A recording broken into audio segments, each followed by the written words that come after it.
Hi and welcome to Talking Shop. This is our monthly look at the world of e-commerce news. With the EKM marketing team, I'm Mike and this is Jessie. Coming up here on Talking Shop, we have the spring statement. What does it mean for small business and e-commerce? Over 24,000 e-commerce businesses were started in the UK last year. Online shoppers are warned to take care before they drink and click. Etsy sellers proposed a boycott, called the company's new fee hike pandemic profiteering. And Selfridges launches the world's first metaverse department store. Right, so it's been quite a busy week or so in the world of government and budgets, the spring statement we've had. If you do want to read a little bit more about this, we've got a blog post on the EKM blog, so head to ekm.com/blog to have a bit of a read of what we put together. It's such a tricky issue, and I feel like this year, more than ever, the spring statement, which is like the little brother of the actual budget that we get in August, has had a lot of attention on it because of the world and the various things going on at the moment. And people are starting to feel the squeeze. So a couple of the headlines from the spring statement. The government's main policies are to cut fuel duty on petrol, which you'll have seen a lot about. So that was 5p per litre for the next 12 months. Increasing the employment allowance from 4,000 to 5,000. So if you're paying national insurance on your employees' PAYE, then you can it's a little bit longer until you have to pay that. Bringing forward an exemption on business rates for green technology. So if you're going to look to install solar panels and the like and insulation and what have you in your business premises, then there's some business rate exemptions on there. Reforming R&D tax credits, so that's research and development. So if you're going to upskill your employees or any sort of equipment that you might need to do that, then there's some tax credits to help drive innovation.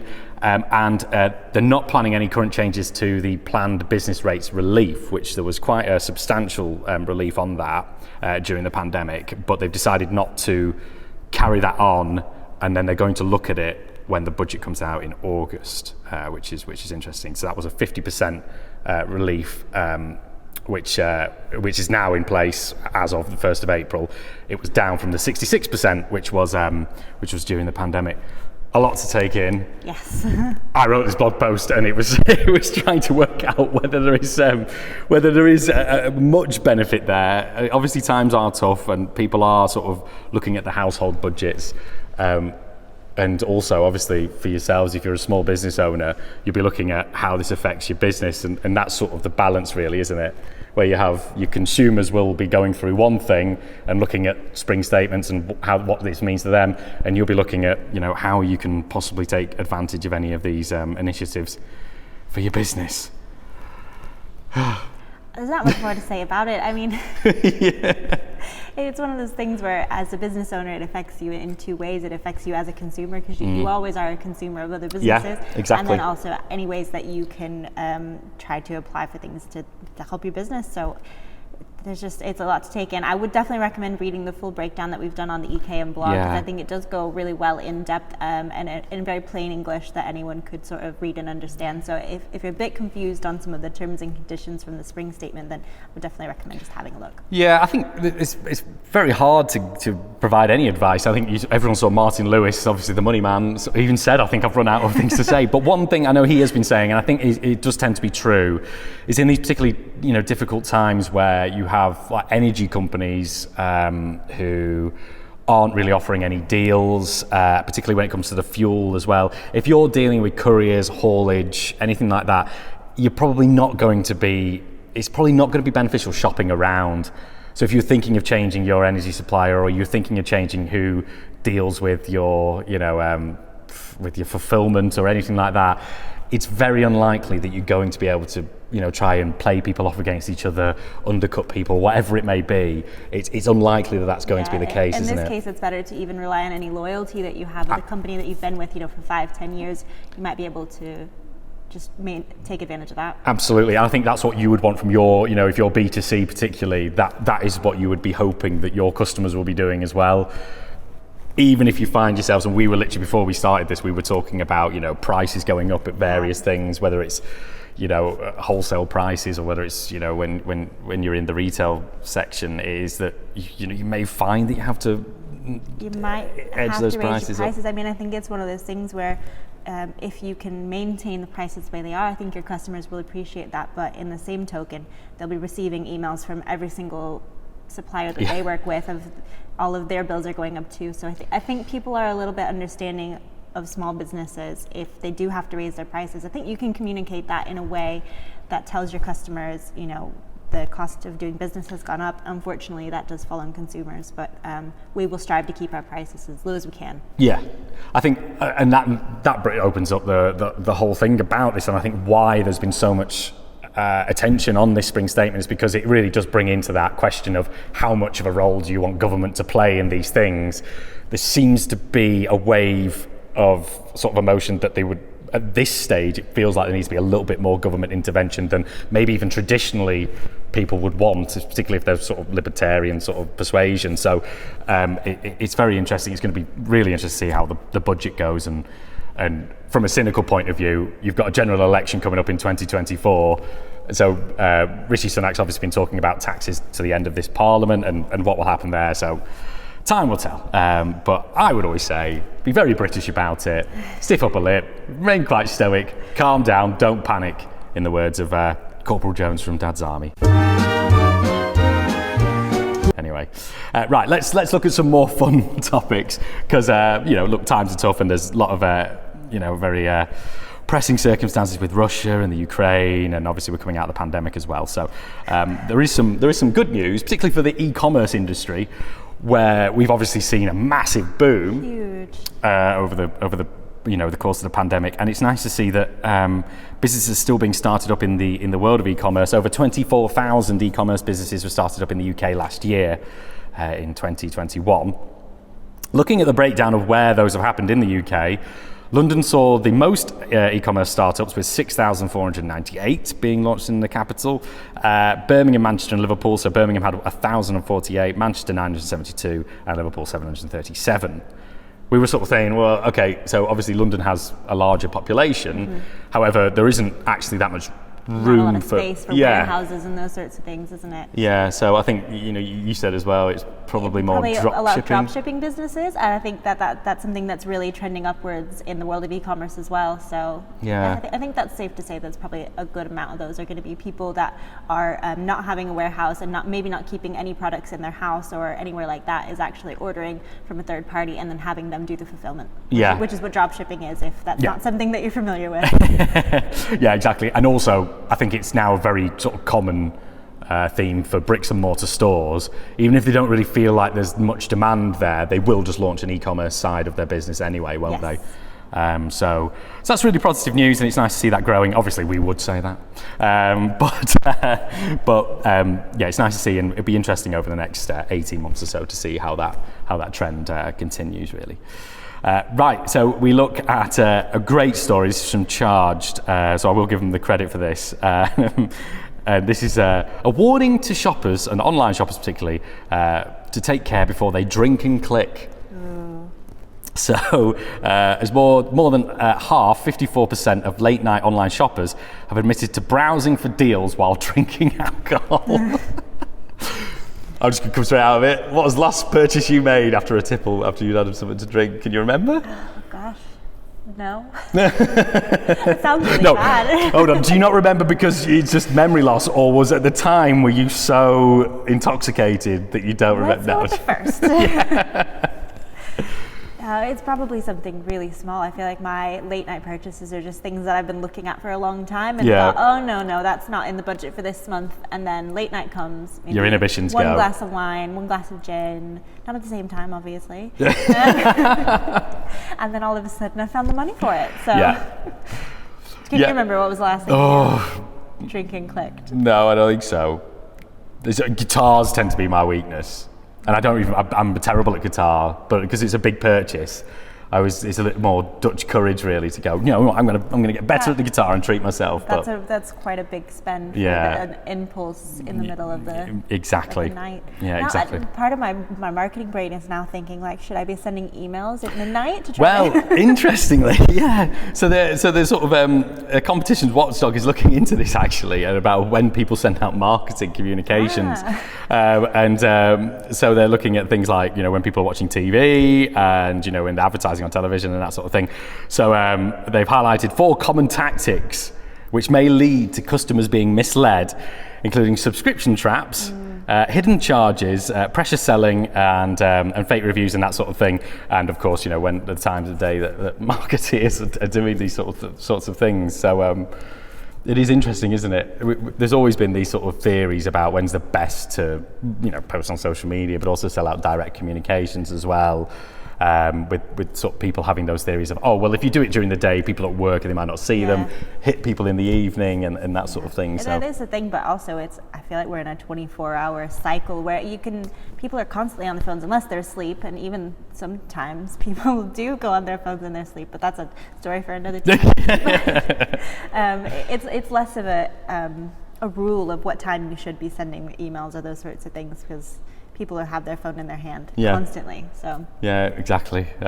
So hey, from a marketing point of view, you might want to send those emails out when people might have had a drink. However, from a consumer, think before you click. Anyway, so that's a nice light-hearted one. We were just talking about sort of prices going up and that sort of thing. Etsy is coming under quite a lot of fire when they're hiking up their fees. So their transaction fee is going to go from 5% per order to 6.5% per order. So that's 30% increase. Yeah, 30% increase. So a lot of Etsy sellers are going to go on strike for a week from April the 11th until April the 18th. Hey. And they're encouraging buyers to then go on strike as well. So don't buy from us over the course of this month, and we're over the course of this week. You heard it here first, folks. Etsy strike. Etsy strike, yeah. So that's going to be interesting. Also, another element of this is that people are a lot of Etsy sellers want to crack down on resellers.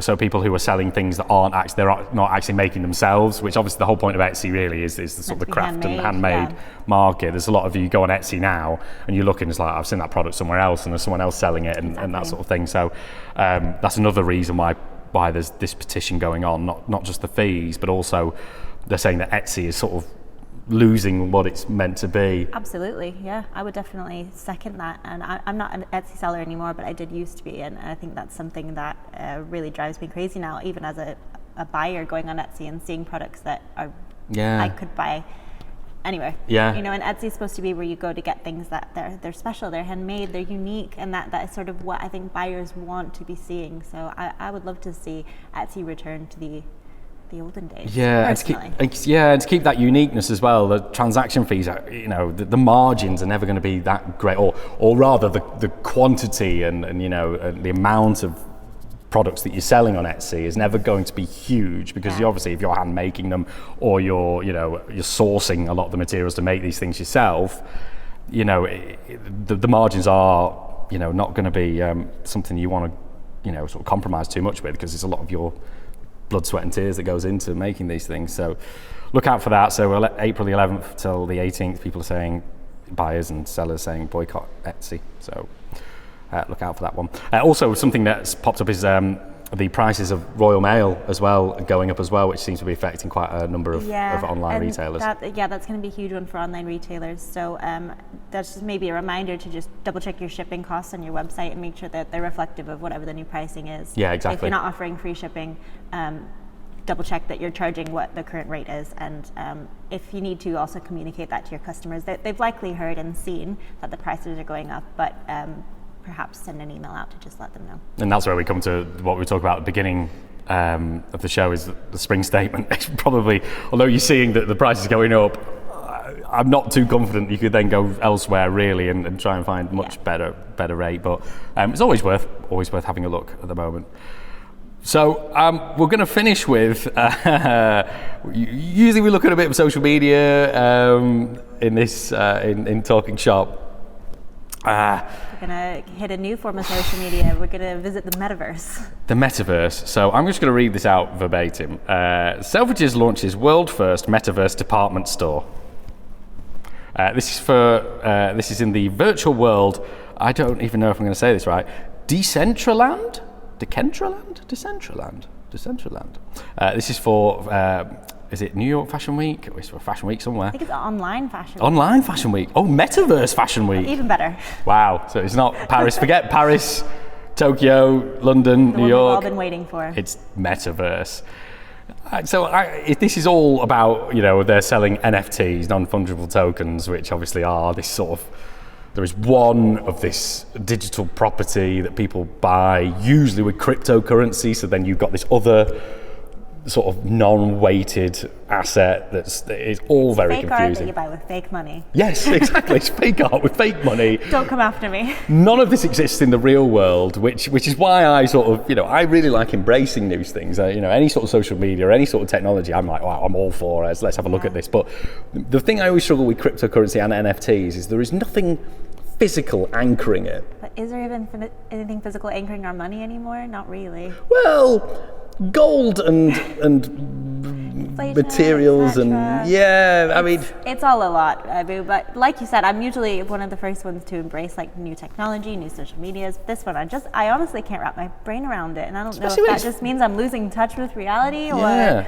Especially when it's fashion and it's Selfridges, which is it's high end. You want to spend money on things that you go out looking good in. I will say, good on Selfridges though for taking somewhere that no fashion brand has really infiltrated. I mean, they're going to be if this does turn out to be a thing, this metaverse fashion universe, they're going to be the ones that really dove in there and started it. Oh, well, this is the thing. Everybody, there's always a start to something. Some things lift off and take off, and some things, crash and never really take off. The whole metaverse reminds me of, do you ever remember Second Life?